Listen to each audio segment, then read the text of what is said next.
हमारे धर्म स्थान हैं वहाँ पर राजनीति वाले प्रवेश कर रहे हैं और अब हमारे धर्म स्थान में जहाँ प्रवेश करने में दिक्कत हो रही है, आप केदारनाथ में देखिए 228 किलो सोने का घोटाला हो गया। आप पत्रकार लोग क्यों नहीं उठाते हो? मंदिर राजनीति की नरेंद्र मोदी सरकारेर काछे दुश्चिंतार कालो मेघ हिसेबे उपस्थित होच्छे।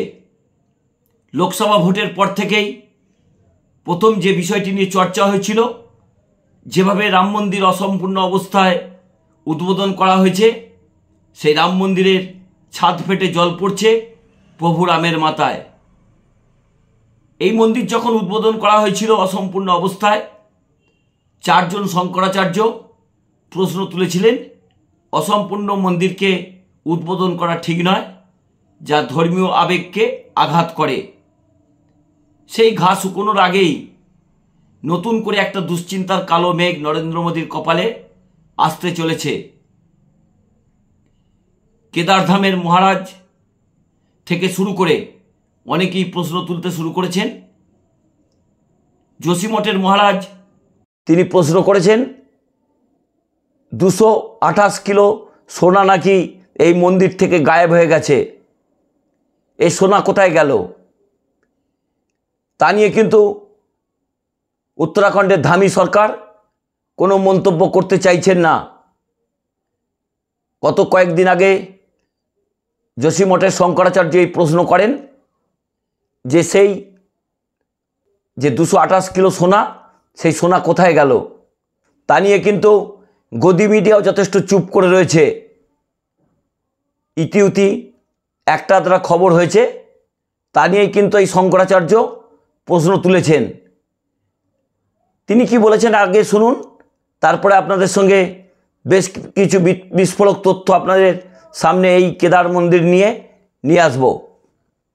तो जब वहाँ पर घोटाला हो गया तो अब आप दिल्ली में केदारनाथ बना लोगे, वहाँ पर फिर दूसरा घोटाला करोगे। 228 किलो सोना केदारनाथ से गायब कर दिया गया। ये कहाँ का नियम है? क्यों नहीं उठाते हो प्रेस वाले इस बात को? आज तक कोई जांच तक नहीं बैठाई गई। 228 किलो सोना का घोटाला केदारनाथ में हो गया। कौन जिम्मेदार है? क्यों इस बारे में जांच नहीं होती है? क्यों भाई इस बारे में निर्णय नहीं होता? नाथ नहीं बन सकता है। हमारे यहाँ शिव पुराण में 12 ज्योतिर्लिंग का व्याख्यान किया गया है। बताया गया है कि 12 ज्योतिर्लिंग होते हैं।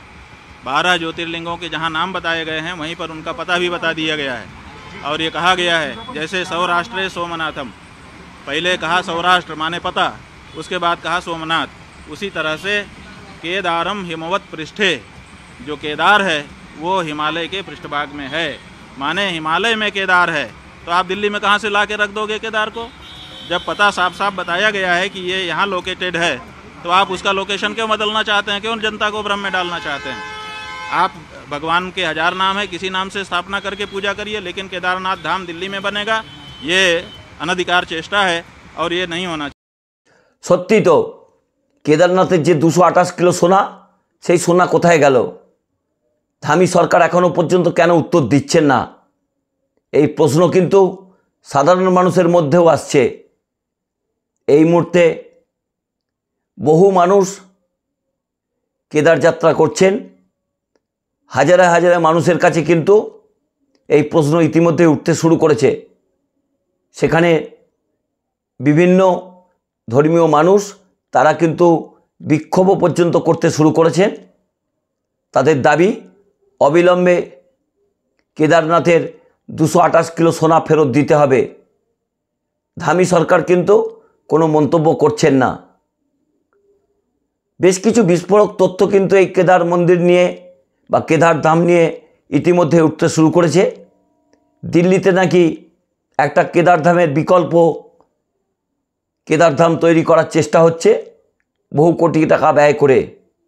সেখানে একজন বিজেপির নেতা নাকি বলেছেন যারা কেদারনাথ যেতে পারবেন না তারা এই দিল্লির কেদারনাথের মন্দিরে নাকি এলে একই রকমভাবে পুণ্যবান হবেন।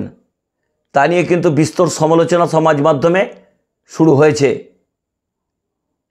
বেশ কিছু বিস্ফোরক তথ্য আজকে সামনে এনেছেন এই যোশীমঠের শঙ্করাচার্য।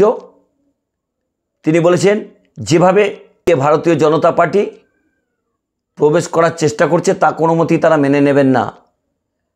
রাজনীতির মধ্যে ধর্মকে যেভাবে মিলিয়ে ফেলা হচ্ছে তা কোনো মতেই মেনে নেওয়া সম্ভব নয়। পশ্চিমবঙ্গেও কিন্তু পুরীর আদলে একটা মন্দির তৈরি হচ্ছে দীঘাতে, তবে তৃণমূল নেত্রী মমতা বন্দ্যোপাধ্যায় কখনই দাবি করেননি বা মুখ্যমন্ত্রী মমতা বন্দ্যোপাধ্যায় কখনই দাবি করেননি যে পুরীর মন্দিরে না গিয়ে দীঘার মন্দিরে এলেই একই রকমভাবে পুণ্যবান হবেন। কারণ মমতা বন্দ্যোপাধ্যায় এরকম কোনো আলটপকা মন্তব্য করেন না। যেভাবে বিজেপি নেতারা ধর্মীয় মেরুকরণের জন্য এই মন্দির মসজিদকে টেনে আনেন, যেভাবে মন্দির রাজনীতির আগামী দিনে বুমেরাং হতে চলেছে তা নিয়ে কিন্তু ভারতীয় জনতা পার্টি বেশ দুশ্চিন্তায় রয়েছে। ধর্মীয় আবেগ কোন জায়গায় যায় গত লোকসভা নির্বাচনে তা হাড়ে হাড়ে টের পেয়েছেন নরেন্দ্র মোদী সরকার। গত কয়েকদিন আগে যে উপনির্বাচনের ফল বেরিয়েছে সেখানেও বদ্রীনাথ ধামের যে বিধানসভার উপনির্বাচন সেখানেও ভারতীয় জনতা পার্টি পরাজিত হয়েছে। সমস্ত ধর্মীয় স্থানগুলোতে, অযোধ্যা সেখানে তারা পরাজিত হয়েছেন, যেখানে সীতা বনবাসে গিয়েছিলেন সেখানেও তারা পরাজিত হয়েছেন। হনুমানজির যে জন্মস্থান সেখানেও তারা পরাজিত হয়েছেন। সমস্ত ধর্মীয় জায়গাগুলোতেই কিন্তু ভারতীয় জনতা পার্টি যথেষ্ট আঘাতপ্রাপ্ত হয়েছে। এ রাজ্যে তো ভারতীয় জনতা পার্টি সমস্ত ধর্মীয় জায়গাগুলোতেই পরাজিত হয়েছেন, তা নিয়ে নতুন করে ব্যাখ্যা দেওয়ার কিছু নেই। কিন্তু এই মন্দির রাজনীতি কি নরেন্দ্র মোদীর কাছে বুমেরাং হতে চলেছে? কারণ যেভাবে কেদারনাথ মন্দির নিয়ে বিস্ফোরক তথ্য সামনে এনেছেন যোশীমঠের শঙ্করাচার্য, তাতে আগামী কয়েকদিন কিন্তু অত্যন্ত দুশ্চিন্তায় তাদের কাটবে। শঙ্করাচার্য প্রশ্ন তুলেছেন, সংবাদ মাধ্যম এ নিয়ে কোনো কথা বলছেন না কেন? এরকম একটি ধর্মীয় জায়গা থেকে 228 কিলোর মতো সোনা কোথায় গায়েব হয়ে গেল তা নিয়ে কিন্তু কেউ কোনো উত্তর দিচ্ছেন না। নিন্দুকেরা কিন্তু বলতে শুরু করেছেন এই সোনা নাকি দিল্লির যে কেদার মন্দির তৈরি হবে সেই কেদারনাথের মন্দির জন্য ব্যয় করা হবে। শঙ্করাচার্য প্রশ্ন করেছেন যে একেবারে ধর্মীয় আবেগকে উস্কানি দিয়ে তিনি বলেছেন যে তাদের যে শাস্ত্র রয়েছে সেই শাস্ত্রে কিন্তু একেবারে লেখা রয়েছে কোথায় কোন দেবতার স্থান হবে। যেভাবে ভারতীয় জনতা পার্টি জোর করে এই কেদারনাথের মন্দিরকে দিল্লিতে নিয়ে যাওয়ার চেষ্টা করছেন তার বিরুদ্ধে কিন্তু এই ভাবাবেগের সঙ্গে যারা জড়িত তারা কিন্তু প্রতিবাদ যথেষ্ট করবেন। কেন বারবার এই রকম ধর্মীয় বিষয় নিয়ে নরেন্দ্র মোদী রাজনৈতিক তাস খেলার চেষ্টা করেন তা নিয়ে কিন্তু প্রশ্ন উঠতে শুরু করেছে। এত বড় রাজনৈতিক শিক্ষায় ধর্মীয় গুরুরা তাদের দিলেন, তারপরেও কিন্তু তাদের সম্বিত ফিরছে না। নরেন্দ্র মোদী সেই অহংকারী মেজাজেই তিনি কিন্তু সংখ্যালঘু সরকার চালানো সত্ত্বেও দাম্ভিকতা যাচ্ছে না। ইতিমধ্যেই রাজ্যসভাতে এনডিএ জোট কিন্তু সংখ্যালঘু হয়ে পড়েছে, তা নিয়ে কিন্তু ইতিমধ্যেই কটাক্ষ করছে অনেক রাজনৈতিক দল। তারা লোকসভাতেও সংখ্যাগরিষ্ঠতা পায়নি, তারা দুই জোট শরিককে নিয়ে সরকার তৈরি করেছেন। তবে এই ধর্মীয় মেরুকরণ যে দেশের মানুষ খুব একটা ভালো চোখে নেয়নি তা কিন্তু লোকসভা নির্বাচনের ফলাফল থেকেই পরিষ্কার। আবার হঠাৎ করে যেভাবে কেদারধামের 228 কিলো সোনার রহস্য তৈরি হয়েছে সেই রহস্য কবে উন্মোচন হবে তা নিয়ে কিন্তু ইতিমধ্যেই প্রশ্ন উঠতে শুরু করেছে। তবে নরেন্দ্র মোদী এত রাজনৈতিক শিক্ষা পাওয়ার পরেও ধর্মকে নিয়ে তিনি যে তাস খেলছেন, আগামী দিনে তাকে কিন্তু আরও রাজনৈতিক বড় শিক্ষা পেতে হবে। নমস্কার, আমি দেবজ্যোতি। আমার এই পর্বটি যদি আপনাদের ভালো লাগে চ্যানেলটি সাবস্ক্রাইব করবেন, বেল আইকনটি ক্লিক করবেন এবং আমার পাশে থাকবেন। আপনারা আমার পাশে থাকলে আরও নতুন নতুন পর্ব আপনাদের সামনে উপস্থিত করতে পারবো। সুস্থ থাকবেন, ভালো থাকবেন। শুভরাত্রি।